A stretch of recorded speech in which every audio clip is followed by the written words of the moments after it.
नमस्कार। संपूर्ण हिंदी स्पेशल एकमात्र यूट्यूब चैनल फेबाना हिंदी क्लासेस पर आप सभी का स्वागत है। और इस चैनल पर आपको हिंदी के तीनों पक्षों व्याकरण, साहित्य व काव्य शास्त्र का गूढ़ अध्ययन करवाया जाएगा। तो बढ़ते हैं आज की क्लास की तरफ और देखते हैं कि नंद दुलारे वाजपेयी प्रसाद जी और निराला जी के बारे में और क्या क्या बताते हैं, कौन कौन सी विशेष बातें बताते हैं। तो अपन इस क्लास में पढ़ रहे थे नंद दुलारे वाजपेयी जी को। नंद दुलारे वाजपेयी जी का कौन सा निबंध अपन इस क्लास में पढ़ रहे थे? प्रसाद और निराला।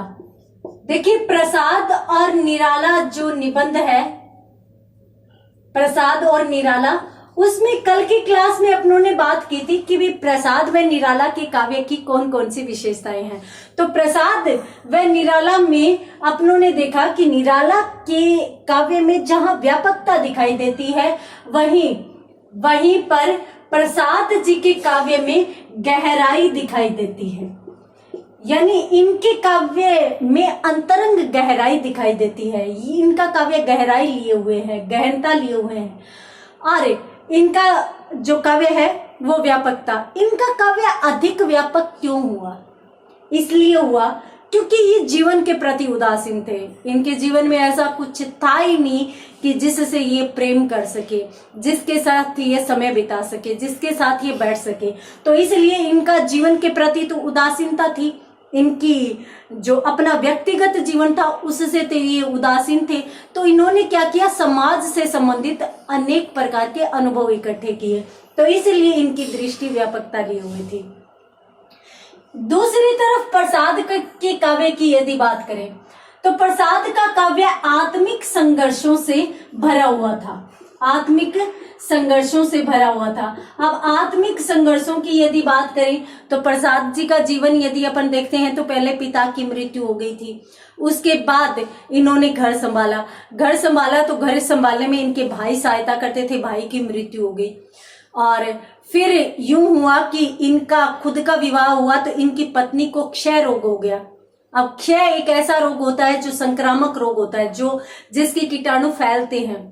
तो उनकी पत्नी को रोग हो गया। उसके बाद इन्होंने विधवा भाभी की सहायता के लिए दूसरा विवाह किया तो दूसरी पत्नी ने भी उनकी पहली पत्नी की जो साड़ियां थी, यानी जो कपड़े थे, वो प्रयोग में ले लिए। अब वो प्रयोग में ले लिए तो उनको भी क्षय रोग हो गया। इस प्रकार से उनके जीवन में है वो लगातार संघर्ष बने हुए थे। लगातार ये आत्मिक संघर्षों से जूझ रहे थे और इन्हीं आत्मिक संघर्षों के परिणाम स्वरूप ही इनके काव्य में वो सभी की सभी चीजें दिखाई देती है। आगे ये लिखते हैं कि निराला जी का काव्य जब शुरू होता है तो वो शुरू होता है मुक्तक छंद से। यहां पर मैं आपको बता देती हूं कि साहित्य में अनेक प्रकार के छंद हैं। दोहा, सोठा, कवित, चौपाई, अनेक प्रकार के छंद मिलते हैं। उनमें जो मुक्तक छंद है वो आधुनिक काल की देन है। और आधुनिक काल में यदि अपन देखें तो मुक्तक छंद के प्रणेता कौन थे? निराला जी थे। निराला जी ने खुद ने मुक्तक छंद को जीवन दिया था। अर्थात मुक्तक छंद हिंदी में लेकर आने वाले पहले कवि निराला ही थे। तो इसलिए इन्होंने साहित्य को कहां से शुरू किया? मुक्तक छंद से शुरू किया। और मुक्तक छंद में ये लिखते लिखते और इतने आगे चले गए कि मुक्तक छंद साहित्य में स्थापित हो गया। और आधुनिक काव्य की यदि बात करें तो एक समृद्ध साहित्य मुक्तक छंद में मिलता है। तो हम यहाँ पर निराला जी को एक गूढ़ रचना करने वाले और व्यापक रचना करने वाले दोनों रूपों में मान सकते हैं। कैसे कि इन्होंने छंद को जन्म दिया और इसके साथ साथ उसको स्थापित भी करवाया। आधुनिक काल में विभिन्न कवियों ने मुक्तक छंद में काव्य रचना की और मुक्तक छंद आगे जाकर प्रसिद्ध हो गया। इनकी भाषा की यदि बात करें तो भाषा भी इनकी विविधता लिए हुए हैं। प्रारंभिक काल की यदि अपन बात करें तो इन्होंने संस्कृत हिंदी का प्रयोग किया है। संस्कृत हिंदी का मतलब हुआ कि इन्होंने संस्कृत शब्दों का प्रयोग किया है, साथ साथ हिंदी में भी लिखा है। तो यहाँ पर यदि अपन देखें तो प्रसाद जी का जो काव्य क्षेत्र है वो भी विविधता लिए हुए है, वो भी भाषागत क्षेत्र में विविधता लिए हुए हैं।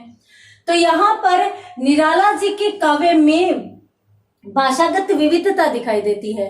पहले ये जहां पर संस्कृत व हिंदी को प्रयोग में लाते हैं, इनकी दृष्टि उर्दू पर भी गई थी, यानी कहीं कहीं इन्होंने उर्दू भाषा का भी प्रयोग किया है, उर्दू में भी काव्य रचना की है। हालांकि उर्दू के क्षेत्र में ये बहुत आगे नहीं जा पाए थे। उर्दू का साहित्य या उर्दू शब्दों का प्रयोग इनका सीमित ही रहा, परंतु फिर भी अपन यहाँ पर ये तो कह ही सकते हैं कि इनका काव्य विविधता लिए हुए है। इन्होंने अनेक ग्रंथों की रचना की। अनेक ग्रंथों की रचना में अगर अपन बात करें तो जूही की कली से लेकर और तुलसीदास तक का सफर इन्होंने किया। तो तुलसीदास तक का जो सफर किया उसमें यदि अपन प्रारंभिक भाषा की बात करें और प्रारंभिक साहित्य की यदि बात करें तो वहां पर हमें इनके प्रारंभिक जीवन में जो महत्वपूर्ण चीज दिखाई देती है वो कलिष्टता हो सकती है। कलिष्टता का मतलब हुआ कि थोड़ी सी कठिनता है, थोड़ी गहनता भी है, यानी इतनी गहराई है जो अपन कहते हैं ना कि भाई छायावाद काल की विशेषता कौन सी थी, किसी को कुछ समझ में ही नहीं आए वो छायावाद है। तो इनका जो प्रारंभिक साहित्य था वो थोड़ी कलिष्टता लिए हुए था और जो छायावाद युगीन प्रवृत्तियां जो है विशेषताएं जो है उन पर खरा उतरने वाला साहित्य है। परंतु धीरे धीरे इनकी दृष्टि इतनी ज्यादा व्यापक होगी कि इनकी भाषा में भी सरलता आ गई, सरलता। और बाद में तो इनकी जो कविताएं हैं उन कविताओं में बिल्कुल खड़ी बोली का प्रयोग, बिल्कुल जो सरल खड़ी बोली है उसका प्रयोग इनके काव्य में देखने को मिलता है। तो यह जो प्रयोग है यही प्रयोग ऐसा है जो सामान्य भाषा वाला प्रयोग और मुक्तक छंद का प्रयोग जो साहित्य समाज के सभी समीक्षकों को चौंका देता है। इन्होंने मुक्तक छंद लिखे, साथ साथ प्रगीत भी लिखे, प्रगीत भी लिखे। प्रगीत का मतलब होता है कि भाई इस प्रकार से काव्य रचना करना, इस प्रकार से लेखन कार्य करना कि प्रगीत है, ये प्रणीत मत समझ लेना आप। इन्होंने प्रगीतों को प्रगीत भी लिखे। तो प्रगीत किसे कहते हैं? देखिए, गीत का प्रतिरूप ही प्रगीत माना जाता है। हालांकि इन्होंने गीत भी लिखे थे, बाद में लिखे थे, परंतु सर्वाधिक इनके उत्कृष्ट कौन से माने जाते हैं? प्रगीत ही माने जाते हैं। तो प्रगीतों की रचना इनकी अत्यंत महत्वपूर्ण मानी जाती है। प्रगीतों का सृजन इन्होंने किया, साथ साथ कहीं कहीं गीतों का सृजन भी इन्होंने किया, गीत भी लिखे थे। गीत लिखना ही नहीं, पढ़ना भी जानते थे। पढ़ना का मतलब होता है गाना। एक गीत को लय देना, एक ताल देना, एक स्वर देना हर किसी की बस की बात नहीं होती। बहुत से ऐसे कवि हैं जो लिखना जानते थे परंतु पढ़ना नहीं आता था। ये एक ऐसे महान कवि हुए हैं जो जितना अच्छा लिखते थे उतना अच्छा पढ़ना भी जानते थे। और यहाँ पर यदि अपन बात करें तो अनेक समीक्षकों ने ऐसे लिखा है, जहां पर अगर अपन अज्ञेय जी की बात करें, द्विवेदी जी की बात करें, तो वो तो स्पष्टतः कहते हैं कि यदि हमारे समय में रिकॉर्डिंग होती, अगर हम रिकॉर्ड कर पाते तो हम आपको बताते कि हमारे समय में निराला जैसा वाचक कोई अन्य हुआ ही नहीं। तो इसलिए यहाँ पर, और इन्होंने कुछ लंबे गीत भी लिखे, लंबे प्रगीत भी लिखे। और लंबे प्रगीतों में यदि अपन बात करें तो सरोज स्मृति नामक जो ग्रंथ है वो अत्यंत महत्वपूर्ण माना जा सकता है। सरोज स्मृति, सरोज इनकी पुत्री थी जिसकी मृत्यु हो गई थी। उसकी मृत्यु पर तो ये बिल्कुल बिखर गए थे, टूट गए थे। उसके लिए इन्होंने सरोज स्मृति पूरा का पूरा वर्णन दिया है कि मैंने तुम्हें पाल पोस कर बड़ा किया, तुम्हारा विवाह किया और अब मैं तुम्हारी अर्थी को उठा रहा हूं। तो उस समय कैसा लगता होगा कि एक ही पल में एक व्यक्ति का सजीव से निर्जीव हो जाना, वो की वो कंडीशन इन्होंने देखी थी। और इन्होंने जीवन में इतने उतार चढ़ाव देखे थे कि सबसे पहले पत्नी चली गई, फिर पुत्री चली गई और बेटा भी छोड़कर चला गया। तो इस प्रकार से इतना उतार चढ़ाव, और वो उतार चढ़ाव ऐसे लगता है कि पूरा का पूरा इन्होंने इन लंबे प्रगीतों में लिख दिया है। और बाद में जो जीवन के अंतिम समय की बात यदि अपन करें तो इनका साहित्य इस प्रकार का साहित्य है कि जैसे जीवन की सूक्ष्म चीजों का वर्णन इतना मार्मिक तरीके से। हालांकि मार्मिकता किसके काव्य की विशेषता मानी जाती है?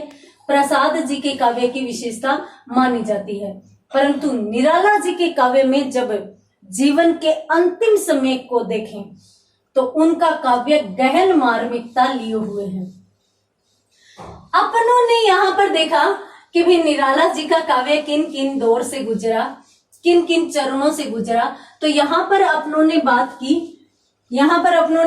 कि भाई निराला जी का काव्य जो है वो सर्वाधिक महत्वपूर्ण तो इनकी देन है मुक्तक छंद। इन्होंने मुक्तक छंद को जन्म ही नहीं दिया अपितु स्थापित भी किया साहित्य समाज में। और वर्तमान में आधुनिक काल में निराला के बाद की जितनी भी कविताएं मिलती है, जितना भी साहित्य मिलता है, अधिकांश साहित्य मुक्तक छंद में लिखा हुआ है। उसके बाद यदि अपन बात करें निराला जी के साहित्य की तो इन्होंने प्रगीत लिखे हैं, इन्होंने गीत लिखे हैं। हालांकि प्रगीतों की संख्या इनकी ज्यादा है और इसके साथ साथ गीत लिखे हैं। भाषा की दृष्टि से यदि अपन बात करें तो इनकी भाषा विविधता लिए हुए हैं। कैसे? क्योंकि कहीं संस्कृत का प्रयोग दिखाई देता है, कहीं उर्दू का प्रयोग दिखाई देता है, तो कहीं खड़ी बोली का प्रयोग भी इनकी भाषा में दिखाई देता है। तो इस प्रकार से अनेक प्रकार से मिला जुला रूप इनका भाषा का दिखाई देता है। इनकी दृष्टि कभी बहुत व्यापक और सीधी व सरल होती है तो कभी गंभीरता लिए हुए दार्शनिक दृष्टि भी इनकी दिखाई देती है। इन्होंने जो गीत व प्रगीत लिखे उनमें ज्यादातर सफलता इनकी प्रगीतों में थी। प्रगीतों और गीतों को लिखना ही नहीं, वाचन करना भी जानते थे। ये बहुत ही सुंदर उनका वाचन कर सकते थे, इन्हें बोल सकते थे। इसके साथ साथ यदि अपन बात करें इनके साहित्य की तो इनका साहित्य, इस बारे में अपन पहले भी बात कर चुके हैं, परंतु यहाँ पर भी मैं आपको बता देती हूँ कि जूही की कली इनकी एक कविता मानी जाती है। वहां से लेकर तुलसीदास नामक एक महान रचना तक का सफर इन्होंने पूरा किया था।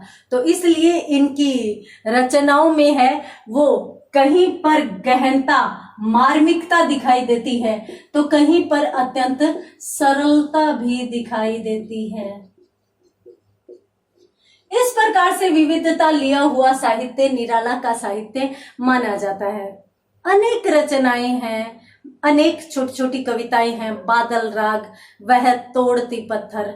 निराला एक ऐसे कवि थे जो सामान्य मजदूरी करने वाली जो महिला है, जो पत्थर तोड़ रही है, उसके हृदय की सुंदरता को भी वो देख लेते हैं। उसकी मेहनत करने की क्षमता में, उसके पसीने के कणों में सुंदरता ढूंढ लेते हैं। तो इस प्रकार से इनका साहित्य है वो विविधता व सौंदर्य से भरा हुआ है। एक तरफ जहां व्यापक